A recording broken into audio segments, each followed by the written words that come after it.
His Excellency Mr. Deng Xuxiang, Executive Vice Premier of the State Council of the People's Republic of China, His Excellency Mr. Ban Ki-moon, former Secretary General of the United Nations and Chairman of the Boao Forum for Asia,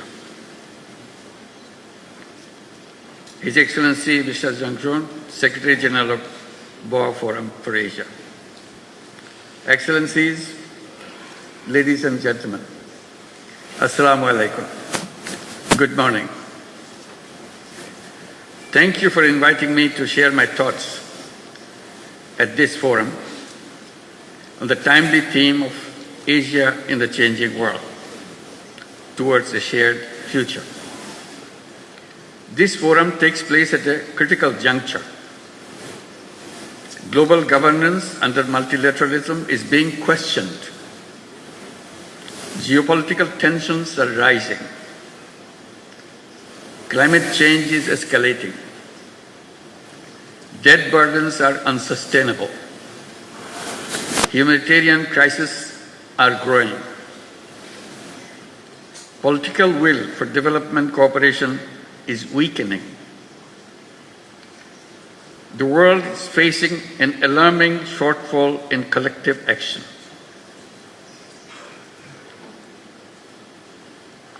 In the past, I attended this forum to share insights on microcredit.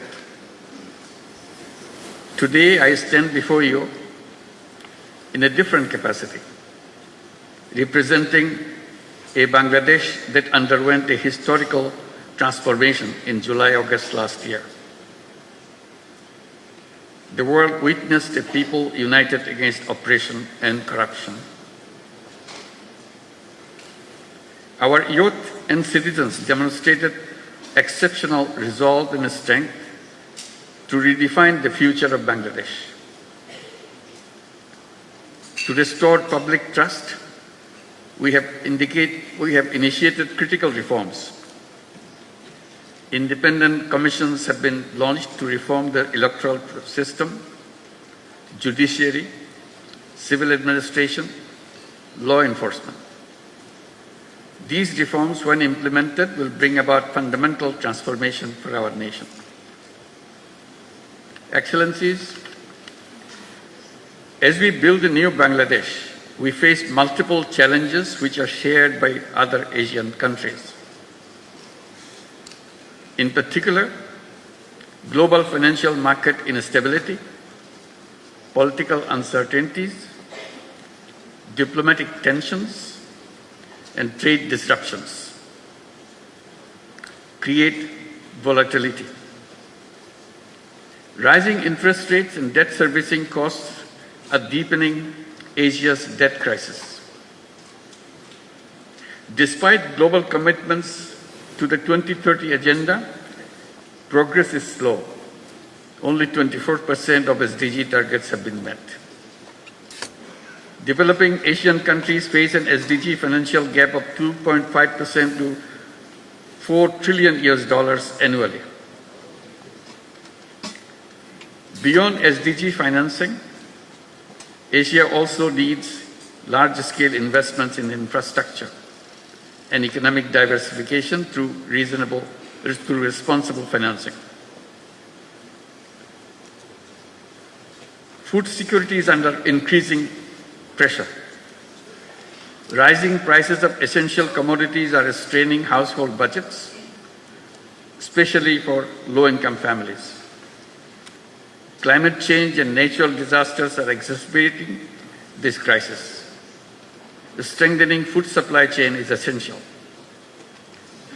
Energy security is critical, especially for net importing developing countries.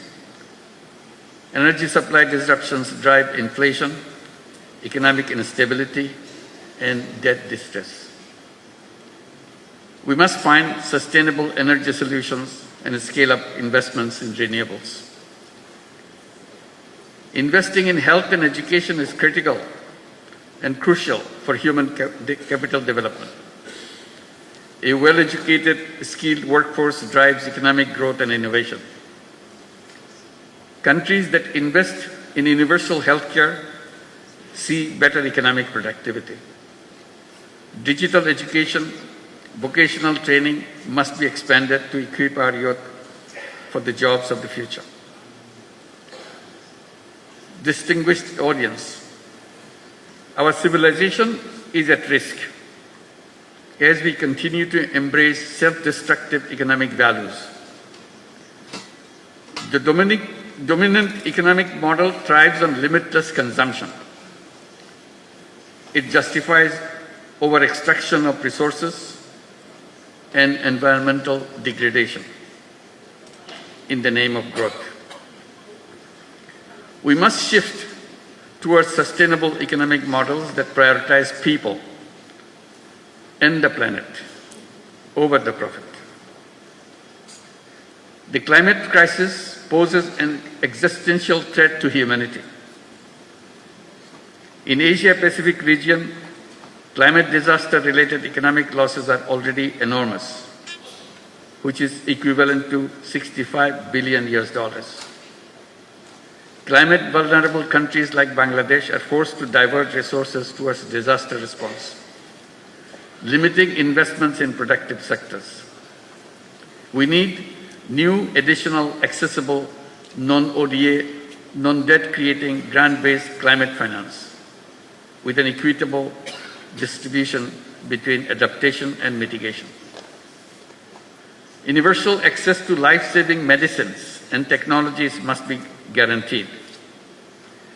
The COVID-19 pandemic was a wake-up call, highlighting deep inequalities in global health system. Asia should take a united stand in ongoing negotiation of the pandemic treaty. Rapid strides in the data-driven technology, robotics, quantum computing, artificial intelligence are shaping the world. Lower capacity and resource mobilization in Asia compared to advanced economies could further widen digital divide. Data sovereignty and security remains critical concerns. If technology evolves irresponsibly, it could pose existential risk. Asia must close the digital divide and build regional capacity in technology, innovation, and incubation. Ladies and gentlemen, Asian cultural diversity, with its rich tapestry of languages, traditions, philosophies, customs, is a testament to the resilience and creativity of human civilization. The philosophies of Islam, Confucianism, Buddhism, Hinduism, among others, have shaped the global thought, offering unique perspectives on morality, governance, and human spirit. Asia's civilizations have flourished by embracing diversity.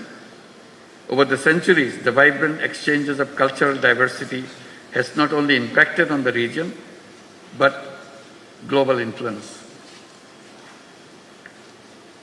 The melding of tradition and modernity, the respect for ancestral wisdom alongside cutting-edge innovation creates a dynamic energy that propels the region forward while honoring the deep historical roots.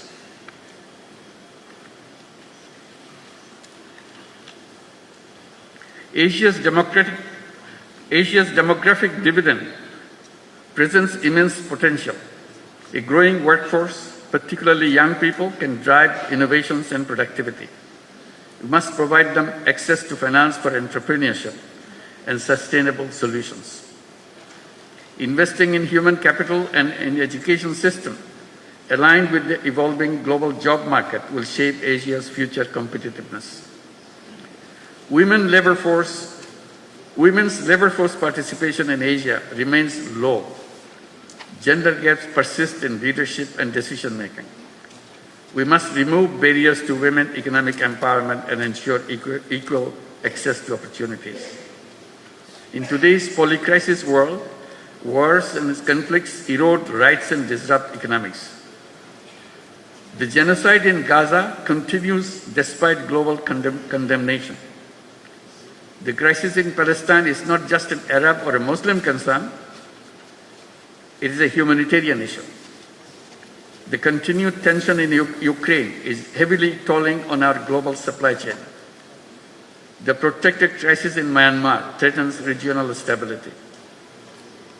For more than 7 years, Bangladesh has been hosting over 1.2 million forcibly displaced Rohingyas who are Myanmar nationals. We continue to bear significant social, economic, and environmental costs. The UN Secretary General recently visited the camps in solidarity. While global efforts are drastically shrinking but continuing, Asian leaders must come together to ensure their safe and dignified repatriation to their home country, Myanmar. Distinguished audience, in this changing world, the destinies of Asian countries are intertwined. We must chart a clear roadmap for a shared future and a shared prosperity.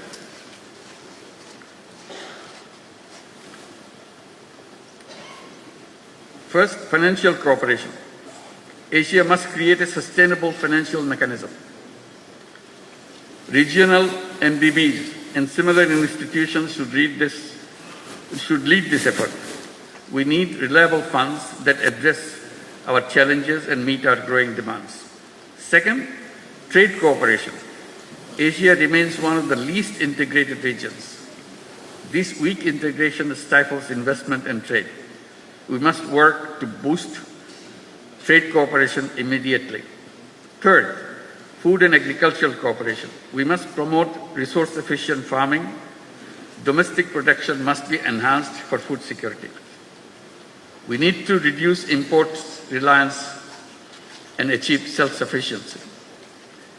Expanding tech-based sustainable agricultural solutions and innovations in regenerative and climate-smart farming is key. Finally, mobilizing intellectual resources and youth power must be at the center of our collective actions. We must lay the foundation for a new civilization, a self-preserving and self-reinforcing society. We must create a world of 3 zeros.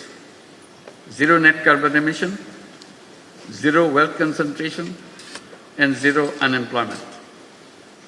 Our economy should focus on social business, which is increasingly regarded as to chart the future of business, where innovation, purpose, and responsibility converge. Boao Forum and other similar initiatives in Asia should enhance collaboration of youth and entrepreneurs, and particularly youth entrepreneurs, to make Asia a better place for our generations to come. As I mentioned, always, every young person should grow up as a 3-0 person with zero net carbon emissions, zero wealth concentration, and zero unemployment through entrepreneurship and social business. This is the shared future we in Asia must create together. Thank you very much for your attention.